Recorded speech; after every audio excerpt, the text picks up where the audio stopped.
जहां पर उसके पास से 1,44,400 बिटकॉइंस को सीज कर दिया गया। तो माना जाता है कि ये वो पहला व्यक्ति था जिसने अपनी वेबसाइट में बिटकॉइन को एज अ पेमेंट इंटीग्रेट किया था। ये 6.25% की कमीशन चार्ज करता था और ये सारी ट्रांजैक्शन होती थी बिटकॉइन में, जिसकी वैल्यू उस टाइम पर $34 मिलियन थी, लेकिन आज लगभग $15 बिलियन है। मतलब मोटा मोटा 1,30,000 करोड़ रुपए है।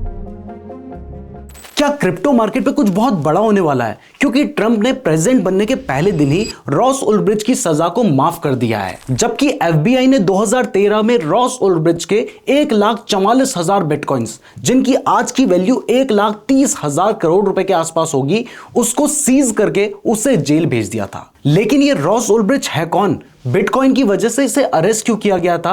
और क्या इसके बिटकॉइन इसे वापस मिलेंगे? और अगर इसके बिटकॉइन इसे वापस मिलेंगे तो इससे क्रिप्टो मार्केट के ऊपर क्या असर पड़ सकता है? चलिए डिटेल में समझते हैं। तो रॉस की कहानी शुरू होती है 2010 से। ये बेसिकली एक लिबरल था जो मानता था कि गवर्नमेंट का अपने सिटीजन्स के ऊपर कंट्रोल नहीं होना चाहिए, यानी गवर्नमेंट को यह कंट्रोल नहीं करना चाहिए कि उसके सिटीजन्स अपनी बॉडी में क्या डालेंगे और क्या नहीं। आप समझ गए हैं मैं किस चीज की बात कर रहा हूं। तो इसी आइडिया को आगे बढ़ाते हुए उसके माइंड में एक ऐसी वेबसाइट बनाने का आइडिया आता है जहां से लोग किसी भी प्रोडक्ट को खरीद पाएं, चाहे वो लीगल हो या फिर इलीगल हो। तो अपने इस आइडिया को पूरा करने के लिए वो यूज करता है टॉर ब्राउजर का। शायद आपने टॉर ब्राउजर का नाम सुना होगा। इसको यूएस नेवी ने डेवलप किया था ताकि इंटरनेट पर वो अपनी आइडेंटिटी को सिक्योर रख सकें। और यहां पर बेसिकली हर सेकंड में आपका जो आईपी एड्रेस है वो चेंज होता रहता है, जिससे किसी व्यक्ति की आइडेंटिटी और लोकेशन का पता नहीं लगाया जा सकता। तो रॉस को एक तरीका तो मिल गया था इंटरनेट पर एनोनिमस रहकर अपने प्रोडक्ट सेल करने का, लेकिन अब सबसे ज्यादा इंपॉर्टेंट था कि वो पेमेंट कैसे लेगा। ये बात चल रही थी 2011 की।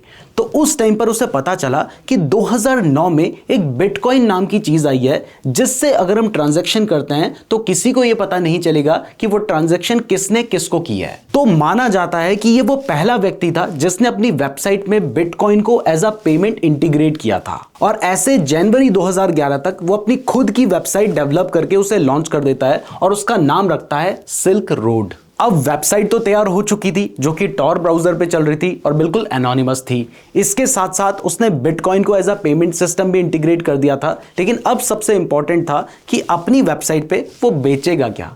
तो इसके लिए उसने क्या किया, उसने सबसे पहले एक जगह को रेंट पे लिया और वहां पर मैजिक मशरूम्स उगाना शुरू कर दिया। ये मशरूम्स उगाना उसने एक बुक से सीखा था और इस तरीके से उसके पास एक पूरा सिस्टम तैयार हो गया था। तो उसने अपनी वेबसाइट में पहला प्रोडक्ट लिस्ट किया जो कि था एक मैजिक मशरूम्स, जो कि आप समझ सकते हैं कि गलत कामों के लिए यूज किया जाता है। तो यहां तक तो सब सेट था, लेकिन अब सबसे बड़ी प्रॉब्लम थी कि उसके पास कस्टमर्स आएंगे कैसे, उनको पता कैसे चलेगा। तो इसके लिए उसने क्या किया, अलग अलग ऑनलाइन वेबसाइट्स में अपनी उस वेबसाइट की तारीफ पे कुछ ना कुछ वर्ड्स लिख के आ जाता था कि मैंने सिल्क रोड के बारे में पढ़ा, ये बहुत अच्छी वेबसाइट है, आजकल भी लोग इस तरीके को फॉलो करते हैं। तो उसने 2011 में इसको फॉलो किया और इससे थोड़े थोड़ा करके उसके पास कस्टमर्स आने लग गए। अब देखो कस्टमर्स तो आ गए थे, लेकिन वो इस तरीके के इलीगल प्रोडक्ट्स को डिलीवर कैसे करेगा, ये सबसे बड़ी प्रॉब्लम थी। लेकिन एक्चुअल में ये कोई प्रॉब्लम ही नहीं थी, क्योंकि उसने ये जो प्रोडक्ट्स थे वो यूएस की जो पोस्टल सर्विस है ना, उससे ही डिलीवर करना शुरू कर दिया। एक्चुअली उस टाइम होता क्या था कि यूएस में जो छोटे छोटे पार्सल्स होते थे उनको उस टाइम पर स्कैन नहीं किया जाता था, तो वो छोटे पार्सल्स में अपने प्रोडक्ट्स को डिलीवर करता था और ऐसे उसका बिजनेस चलने लगा और एकदम जम गया। बिजनेस शुरू होने के 2 महीने में ही उसने कुछ $1000 कमा लिए थे, जो कि उसे बिटकॉइन के फॉर्म में मिलते थे। अब वो चाह रहा था इस बिजनेस को और ज्यादा बढ़ाना, तो 2 महीने बाद उसने अपनी वेबसाइट में और सेलर्स को भी लिस्ट करना शुरू कर दिया। यानी एक व्यक्ति अगर कोई इलीगल सामान बेचना चाहता है तो वो उसकी वेबसाइट में वहां पर लिस्ट कर देता था। जो उस इलीगल सामान को खरीदना चाहता है वो वहां से उस सामान को खरीद सकता था और इसके बीच में ये 6.25% की कमीशन चार्ज करता था और ये सारी ट्रांजैक्शन होती थी बिटकॉइन में। अब इसके बाद इसके बिजनेस में सबसे बड़ा मोड़ तब आया जब इसने एक इंटरव्यू दिया।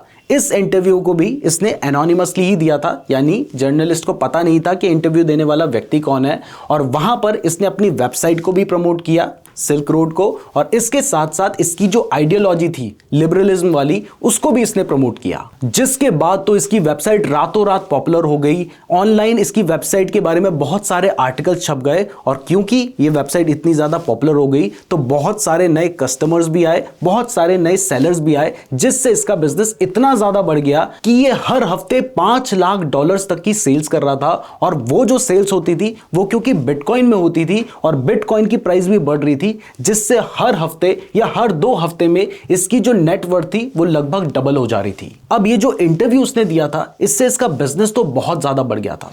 इतना ज्यादा बढ़ गया था कि अगर 1 साल इसका बिजनेस और चल जाता तो ये बिलियनर बन जाता। लेकिन इसका ये जो इंटरव्यू था ना, ये FBI के पास भी पहुंच गया, और उसके बाद से ही FBI ने इसके बारे में पता लगाना शुरू किया। लगभग 8 महीने बाद FBI को एक ऐसी आईडी के बारे में पता चला जिसने सबसे पहले सिल्क रूट के बारे में प्रमोशन शुरू किया था। यानी ये वही व्यक्ति था जिसने उस वेबसाइट को बनाया था, तभी उसने सबसे पहले उस वेबसाइट के बारे में लिखना शुरू किया। और इस तरीके से FBI ने उसको ट्रेस करके अक्टूबर 2013 में अरेस्ट किया, जहां पर उसके पास से 1,44,400 बिटकॉइंस को सीज कर दिया गया, जिसकी वैल्यू उस टाइम पर $34 मिलियन थी। लेकिन आज लगभग $15 बिलियन है, मतलब मोटा मोटा 1,30,000 करोड़ रुपए है। इसके बाद से आज तक रॉस जेल में ही था, और 2021 में तो इसके ऊपर एक मूवी भी बनी है सिल्क रोड नाम से। तो रॉस कोई अच्छा आदमी तो नहीं था, तो फिर ट्रंप ने इसको पार्डन क्यों किया है? तो सबसे पहले इसके मोरल रीजंस की बात करते हैं, उसके बाद इसके एक्चुअल रीजंस क्या हो सकते हैं उसके बारे में बात करेंगे। तो देखिए, मोरल रीजन यह है कि रॉस ने सिर्फ एक मार्केट प्लेस बनाया था, और उसकी जो पनिशमेंट उसे मिलनी चाहिए थी उतनी पनिशमेंट उसे मिल चुकी है। दूसरा, देखिए क्रिप्टो के बहुत सारे सपोर्टर्स हैं, और ये पूरी कम्युनिटी चाहती है कि रॉस को पार्डन मिलना चाहिए, क्योंकि वो पहला व्यक्ति था जिसने क्रिप्टो को as a payment method use किया था। और इसी वजह से ट्रंप ने प्रेसिडेंट बनने से पहले अपनी एक स्पीच में कहा था कि वो रॉस को रिलीज करेंगे, और उन्होंने अपना वादा निभाया है। And if you vote for me on day 1, I will commute the sentence of Ross Ulbricht. तो देखिए, उसकी सजा को तो माफ कर दिया है, लेकिन अब सबसे बड़ा सवाल उठता है कि उसके ये जो 1,44,400 बिटकॉइंस हैं, ये कहां पर हैं और किसके पास हैं, और क्या ये उसको मिलेंगे? तो देखिए, रिपोर्ट्स के अकॉर्डिंग गवर्नमेंट ने थोड़े बहुत बिटकॉइंस को तो ऑक्शन करके 2014 और 15 में बेच दिया था, लेकिन ज्यादातर जो बिटकॉइंस हैं वो अभी भी यूएस गवर्नमेंट के पास ही हैं, और उसे कोल्ड स्टोरेज में सेव करके रखा गया है। मतलब अगर ट्रंप चाहें तो वो उसको ये बिटकॉइन दे भी सकते हैं, जिनकी वैल्यू 1,30,000 करोड़ के पास है। बट मेरे अकॉर्डिंग ट्रंप उसके ये जो बिटकॉइंस हैं ये उसको नहीं देंगे, बल्कि इन जो बिटकॉइंस हैं उनका यूज ट्रंप अपना दूसरा वादा पूरा करने के लिए कर सकते हैं, और वो वादा है क्रिप्टो रिजर्व बनाने का। मैंने हमारी पिछली वीडियो में भी आपको बताया था कि ट्रंप ने कहा है कि वो यूएस में एक क्रिप्टो रिजर्व बनाएंगे। जैसे बैंक्स गोल्ड और यूएस डॉलर्स को अपने रिजर्व में रखते हैं, वैसे ही क्रिप्टो करेंसी, जिसमें मेनली बिटकॉइन होगा, उसको भी अपने रिजर्व में रखा जाएगा। तो उस क्रिप्टो रिजर्व को बनाने के लिए इन बिटकॉइंस को यूज करने से बेटर आइडिया क्या हो सकता है? तो मेरे अकॉर्डिंग टू डोनाल्ड ट्रंप इन बिटकॉइंस का यूज उस क्रिप्टो रिजर्व को बनाने के लिए करेंगे। और अगर यूएस क्रिप्टो रिजर्व बनाता है तो ऐसे में बिटकॉइन की जो इंपॉर्टेंस है वो और ज्यादा बढ़ जाएगी, और उसकी प्राइस भी बढ़ सकती है। इसके अलावा अगर क्रिप्टो रिजर्व बनता है तो ना सिर्फ बिटकॉइन बल्कि बाकी भी जो मेन स्ट्रीम क्रिप्टो करेंसी है उनकी वैल्यू भी बढ़ सकती है, क्योंकि अभी के टाइम पर आप देख रहे हैं कि क्रिप्टो करेंसी धीरे धीरे मेन स्ट्रीम होती जा रही है। जब से डोनाल्ड ट्रंप प्रेसिडेंट बने हैं तब से तो ये जो चांसेस हैं वो और ज्यादा बढ़ गए हैं। वैसे यहां पर जब क्रिप्टो करेंसी की बात चल रही है तो मैं आपको बता दूं कि आप चाहें तो आप क्रिप्टो करेंसी के फ्यूचर्स में भी ट्रेड कर सकते हैं, और फ्यूचर्स में ट्रेड करने का सबसे बड़ा फायदा ये होता है कि यहां पर एक तो आपको लेवरेज मिलता है, यानी अगर आप चाहें तो आप 1,000 रुपए लगाकर 2 लाख रुपए तक के बिटकॉइंस ले सकते हैं। और फ्यूचर्स में ट्रेड करने का मतलब ये नहीं है कि इसकी कोई एक्सपायरी होगी, क्योंकि जिस प्लेटफॉर्म की मैं बात कर रहा हूं उसका नाम है डेल्टा एक्सचेंज, और यहां पर आप बिटकॉइन के परपेचुअल कॉन्ट्रैक्ट में ट्रेड कर सकते हैं, यानी उसकी कोई एक्सपायरी नहीं है। तो आप उसको बाय करके जितने लंबे टाइम तक रखना चाहें तब तक रख सकते हैं, और वहां पर आपको 200 टाइम्स तक का लेवरेज में मिल रहा है। इसके अलावा ये जो प्लेटफॉर्म है ये FIU के अंडर रजिस्टर भी रही है। और यहां पर ट्रेड करने का सबसे बड़ा फायदा यह है कि इंडिया में अगर आप डायरेक्ट क्रिप्टो करेंसी से कोई प्रॉफिट कमाते हैं तो उसके ऊपर आपको 30% का टैक्स देना पड़ता है, और अगर आप लॉस करेंगे तो वो सेट ऑफ भी नहीं होगा। जबकि अगर आप क्रिप्टो के फ्यूचर्स एंड ऑप्शंस पे ट्रेड करते हैं तो वहां पर ये रूल एप्लीकेबल नहीं होता है। तो डेल्टा एक्सचेंज का लिंक मैंने आपको डिस्क्रिप्शन पे दे रखा है, और अगर आप हमारे लिंक से डेल्टा एक्सचेंज में अपना अकाउंट ओपन करते हैं तो सबसे पहले तो आपकी जो ट्रेडिंग फीस है उसके ऊपर आपको 10% का डिस्काउंट मिलेगा, और दूसरा आपको यूपीआई के थ्रू फंड ऐड करने का ऑप्शन भी मिल जाएगा, जो कि अभी हमारे जो यूजर्स हैं उनके लिए ही अवेलेबल है, क्योंकि हमने डेल्टा एक्सचेंज के साथ पार्टनर किया है। तो डेल्टा एक्सचेंज का लिंक डिस्क्रिप्शन पे दिया गया है। अगर आप क्रिप्टो ट्रेडिंग के बारे में डिटेल में जानना चाहते हैं तो आप ये वाली वीडियो को देख सकते हैं। वीडियो पसंद आई है तो वीडियो को लाइक और चैनल को सब्सक्राइब जरूर कर दीजिएगा। धन्यवाद।